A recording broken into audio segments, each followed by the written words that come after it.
جدید بود نبود، عجیب بود نبود، پر حرف بود نبود، حس شدید بود نبود،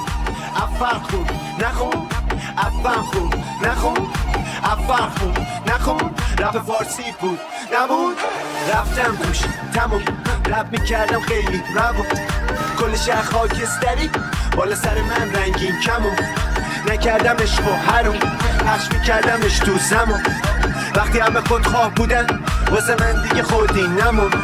میتفقت میزنه نبض، من میگم باید یه کاری کنم، میشنوه گوش میاد تو مغز، من میگم باید یه کاری کنم، میره تو ذهن میکوبه سر، من میگم باید یه کاری کنم، روی زبون میره بیرون، من باید خودمو خالی کنم، میگم توی سرم میخونم واسه تو، دلت میزنه نفسی خوره کو، لفظ ادایت همه فاز شو، تصویراتونم که مچالشو، تو خودت بگم ببین داری چی، ساختی یا کپی کردی الکی، من با تیمم اومدم اینجا، حتی هم تو مسیر اثری نی، استعدادی پکوشی،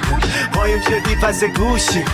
یه بمپر میزنی یه تکناله ای معلومه خالی احوشی،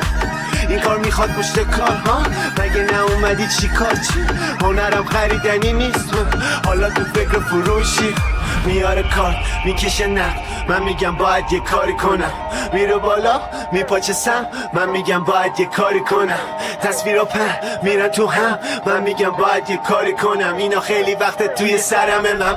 باید خودمو خالی کنم، برامم نمیشم امرام، هیچ کسم گوش میدن حرفام، من از هنجره یاستم،